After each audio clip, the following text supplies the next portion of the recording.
반갑습니다. 오늘도 새벽 돌베개에 나오신 모든 성도님들을 주의 이름으로 환영합니다. 오늘도 함께 창세기 말씀 묵상하도록 하겠습니다. 오늘 우리에게 주시는 하나님의 말씀은 창세기 36장 40절로 43절까지의 말씀입니다. 에서에게서 나온 족장들을 가문과 거주지에 따라서 나누면 각각 다음과 같다. 그 이름은 딥나와 알와와 에뎃과 오홀리바마와 엘라와 비논과 그나스와 대만과 밉살과 막디엘과 이람이다. 이들이 에돔의 종족들이다. 종족들의 이름이 각 종족들이 살던 거주지의 이름이 되었다. 에돔 사람의 조상은 에서이다. 아멘. 오늘은 창세기 36장의 말씀을 갖고 번영이 반역이 된 인생, 번영이 반역이 된 인생 이런 제목으로 함께 하나님 말씀을 나누도록 하겠습니다. 하나님의 섭리와 계획은 언약의 계승자인 야곱뿐만 아니라 언약 밖에 있는 자인 에서에게도 나타나게 됩니다. 오늘 본문을 보면 에서의 족보는 그의 직계 아들로부터 시작하여서 손자들과 족장들, 나아가서 에돔의 왕들로까지 확장이 됩니다.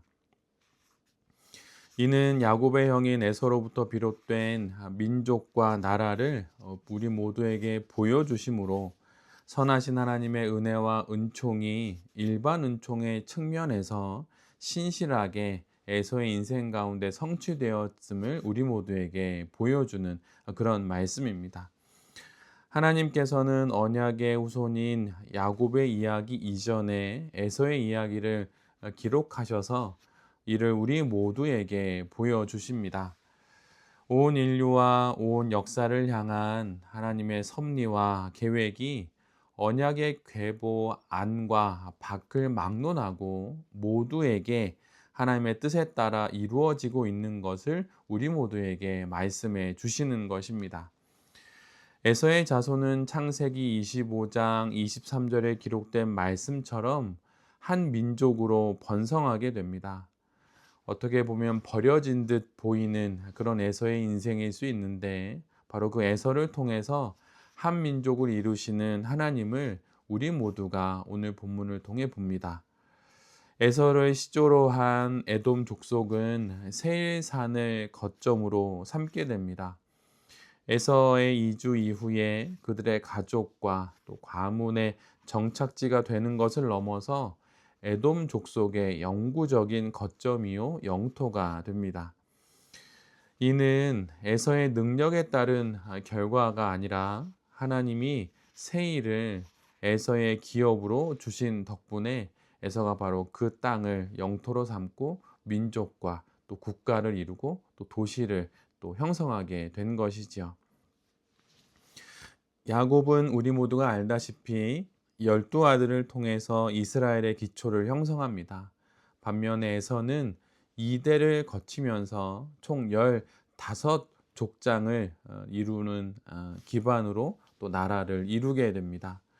이로써 하나님이 어머니 리브가의 태중에 있던 쌍둥이 에서와 야곱을 통해 이루고자 하셨던 두 민족이 세워지게 되는 것입니다.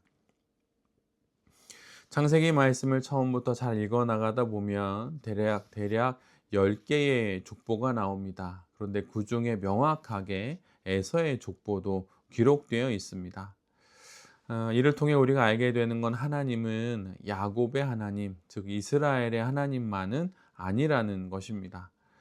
에서의 인생도 그리고 에돔의 역사도 하나님의 통치 아래에 있는 것입니다.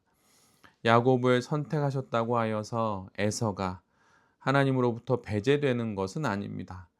역할이 다른 것 뿐이지요. 하나님께서는 야곱은 야곱대로 또 에서는 에서대로 돌보시는 분이십니다. 악한 자라고 하더라도 또 언약의 후손의 그 밖에 있는 사람이라고 하더라도 그가 하나님의 뜻에 순종하고자 한다면 그를 통해서도 하나님은 당신의 역사를 써내려 가시는 분입니다. 이와 같이 우리의 인생도 우리의 앞날도 하나님의 통치 아래에 있습니다. 하나님의 섭리 가운데 우리의 배역이 무엇이든 또 어떤 역할이든 그것을 갖고 하나님 뜻을 따라 신실하게 살아가면 우리의 인생은 반드시 귀하게 되는 것입니다. 하나님께서 에서를 외면하지 않으셨듯 우리도 외면하지 않으십니다. 지금 내가 살아가는 삶의 자리가 내가 원하는 자리가 아니고 또 내가 처해 있는 삶의 형편이 내가 원하는 삶의 형편이 아닐 수도 있습니다. 그러나 그 자리와 그 형편 속에서 하나님을 찾고 하나님의 뜻을 쫓고 하나님을 붙잡으면 분명히 언약의 후손에 버금가는 삶을 하나님께서 우리에게 주시는 것입니다. 그리고 더군다나 우리는 이미 예수님을 그리스도로 고백했으니 지금 영적으로 우리는 언약의 후손이기도 한 것이지요. 우리의 삶을 향한 하나님의 역사하심을 믿으십시오. 그리고 그 믿음 가운데 오늘도 잘 살아가는 우리 모두가 되어야 할 것입니다. 오늘 본문을 보면 에서는 하나님의 은총으로 인해서 야곱보다 더 빨리 왕정을 도입하여 안정된 문명을 이룹니다. 문명의 단계로만 보면 왕정도, 민족도, 영토도, 도시도 에돔이 이스라엘보다 훨씬 앞섭니다. 에돔에 비해 이스라엘은 아직 가족 연합에 불과하지요. 그리고 이후 이집트의 노예로 긴 세월을 보내는 요셉 시대를 지나서 한참이 지난 이후에야 국가적인 형태를 갖추게 됩니다. 에돔에 비해 이스라엘은 오랜 형성의 과정을 거치게 되는 것이죠. 물론 여기에도 하나님의 뜻이 있습니다. 그것은 번듯한 국가의 형태를 갖추기 이전에 견고한 신앙 공동체를 세우기를 원하셨기 때문입니다. 겉모습만 그럴듯한 영토와 국가와 도시를 가진 그런 나라로 먼저 세워지는 것이 아니라 내실을 기함으로 그 다음을 이제 준비하게 되는 것이죠. 하나님과 맺은 언약으로 세워지는, 즉 신앙으로 세워지는 그 신앙 공동체의 코어를 먼저 만들고 거기에 시스템과 사람들을 덧붙여서 국가를 이루시고자 하신 것입니다. 그래서 언약과 계명이 이스라엘 역사에는 반복해서 등장하고 성막과 또 광야가 필요로 했던 것입니다. 그것이 바로 창세기 이후에 이스라엘의 그 역사의 여정인 것입니다. 그러나 오늘 성경의 중심은 에돔이지요. 에돔은 이스라엘에 비해서 모든 것들이 빠르게 진행되고 체계도 잘 갖춥니다. 그리고 빠르게 번영합니다. 그런데 그들의 결국은 후대에 이르러서 이방 민족의 범주에 속하게 되는 것이었습니다.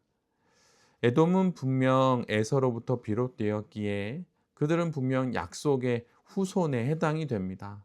그런데 시간이 지나면서 그 후대는 이방 민족 취급을 받습니다.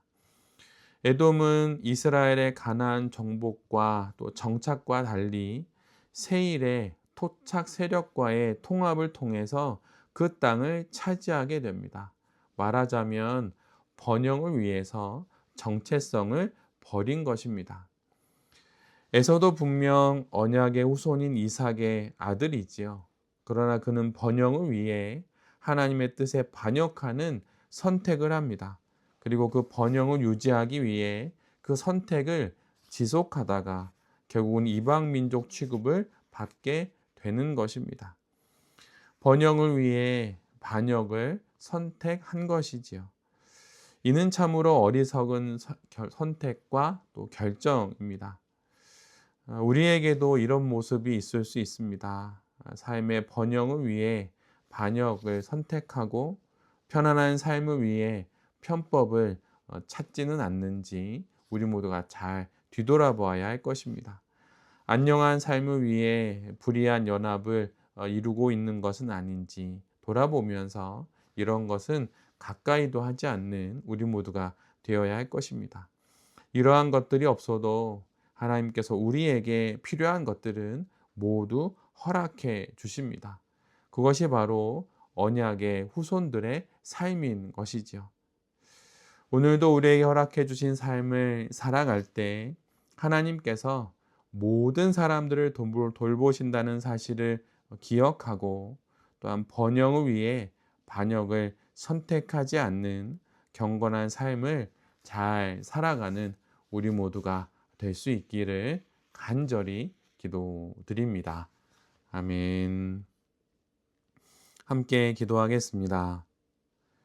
주님, 모든 사람을 돌보시는 하나님의 넓고 깊은 자비와 은총을 기억하겠습니다. 언약의 후손이든 언약의 후손이 아니든 그들 모두를 긍휼한 마음으로 언제나 살펴주시는 그 하나님을 잊지 않는 우리 모두가 되게 하여 주시옵소서. 번영을 위해 반역을 일삼는 인생을 살지 않겠습니다. 거룩한 언약의 후손으로 살아가는 그 인생을 우리의 모든 삶 가운데 살아내는 우리 모두가 되게 하여 주시옵소서.